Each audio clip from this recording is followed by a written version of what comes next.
కల్తీ మద్యం తయారీలో తెలుగుదేశం పార్టీ వాళ్ళ పాత్ర ఉందని స్వయంగా పోలీసులే చెప్పారు. అయినప్పటికీ తెలుగుదేశం పార్టీ ఈ విషయం నుంచి తప్పించుకోవడానికి వైఎస్ఆర్సీపీని ఇరికించింది. వైఎస్ఆర్సీపీ నాయకుల్ని జైల్లో పెట్టింది. జోగి రమేష్ ఆయన సోదరుని రిమాండ్ ఖైదీగా ఉంచింది. అయితే వైఎస్ఆర్సీపీ తయారు చేయకపోయినప్పటికీ, ఈ అంశంలో వైఎస్ఆర్సీపీకి సంబంధం లేకపోయినప్పటికీ, తెలుగుదేశం పార్టీకి సంబంధం ఉన్నప్పటికీ తెలుగుదేశం పార్టీ తెలివిగా వైఎస్ఆర్సీపీ నాయకులను ఇరికించింది, అధికారాన్ని అడ్డు పెట్టుకొని.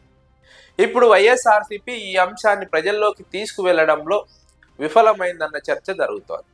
ఎందుకంటే తెలుగుదేశం పార్టీ అనుకూల మీడియా జగన్మోహన్ రెడ్డి ముఖ్యమంత్రిగా ఉన్నప్పుడు జగన్మోహన్ రెడ్డి పైన, వైఎస్ఆర్సీపీ పైన తీవ్ర ఆరోపణలు చేశారు. రాష్ట్రంలో కల్తీ మద్యాన్ని తయారు చేస్తున్నారు, కల్తీ మద్యాన్ని విక్రయిస్తున్నారు, కల్తీ మద్యాన్ని తయారు చేయడమే కాకుండా ప్రజల ప్రాణాలను బలిగొంటున్నారు, ఇంతమంది చనిపోయారు, అంతమంది చనిపోయారంటూ ఆ రోజు వార్తలు రాశారు. కానీ ఇప్పుడు తెలుగుదేశం పార్టీ అనుకూల మీడియా ఈ అంశం పైన మాట్లాడడం లేదు. తెలుగుదేశం పార్టీ ఇందులో ఇరుక్కుందని తెలిసిన తర్వాత తెలుగుదేశం పార్టీ అనుకూల మీడియా సైలెంట్ అయిపోయింది. అదే సమయంలో వైఎస్ఆర్సీపీ కూడా ఈ కల్తీ మద్యం వ్యవహారం పైన తెలుగుదేశం పార్టీని టార్గెట్ చేయడం లేదు, పట్టించుకోవడం లేదు, రాష్ట్ర ప్రజల్లోకి ఈ అంశాన్ని తీసుకువెళ్లడం లేదు.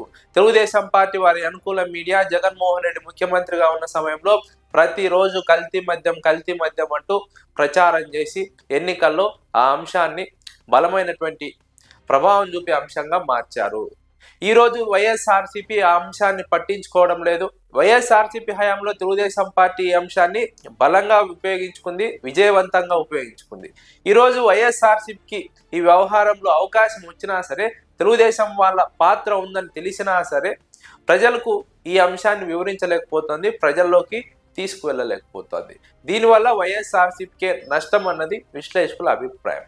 ఒకవైపు మెడికల్ కాలేజీల ప్రైవేటీకరణకు వ్యతిరేకంగా బలంగా ఉద్యమిస్తోంది, ప్రజల్లోకి బలంగా తన వాయిస్ను తీసుకువెళ్ళింది, ప్రజల్లో కూడా వ్యతిరేకత వచ్చింది. ఈ అంశంలో వైఎస్ఆర్సీపీ సక్సెస్ అయింది. కానీ ఈ కల్తీ మద్యం వ్యవహారాన్ని ప్రజల్లోకి తీసుకువెళ్లడంలో వైఎస్ఆర్సీపీ విఫలమైందన్న వాదన వినిపిస్తోంది. వైఎస్ఆర్సీపీ ఈ అంశాన్ని ఇంకా బలంగా ప్రజల్లోకి తీసుకువెళ్ళాలి, వాస్తవాలను వివరించాలి, గ్రౌండ్ లెవెల్లో ఏం జరుగుతోందో, తెలుగుదేశం పార్టీ ఏం చేస్తోందో ప్రజలకు వివరించినప్పుడే ప్రజలకు అర్థమవుతుంది. లేదంటే ఈ అంశంలో తెలుగుదేశం పార్టీకే అడ్వాంటేజ్ ఉంటుంది. ఆ రోజు వైఎస్ఆర్సీపీ అధికారంలో ఉన్నప్పుడు చేయని తప్పుకు నింద భరించింది. ఇప్పుడు తెలుగుదేశం పార్టీ ఆ తప్పు చేస్తుందని తెలిసినా సరే వైఎస్ఆర్సీపీ గమ్మున ఉండిపోవడం, సైలెంట్గా ఉండిపోవడం అన్నది వైఎస్ఆర్సీపీకి నష్టం, తెలుగుదేశం పార్టీకి అడ్వాంటేజ్ అన్నది విశ్లేషకుల అభిప్రాయం. వైఎస్ఆర్సీపీ ఇప్పటికైనా ఈ అంశం పైన లోతుగా వెళ్ళాలి, ప్రజలకు వాస్తవాలను తెలియజేయాలి. అప్పుడు మాత్రమే వైఎస్ఆర్సీపీకి గెయిన్ ఉంటుంది. లేదంటే వైఎస్ఆర్సీపీకి నష్టమే తప్ప లాభం లేదు. అప్పుడు వైఎస్ఆర్సీపీ నష్టపోయింది అధికారంలో ఉన్నప్పుడు, ఇప్పుడు కూడా ప్రతిపక్షంలో ఉండి నష్టపోతుందన్న వాదన బలంగా ఉంది.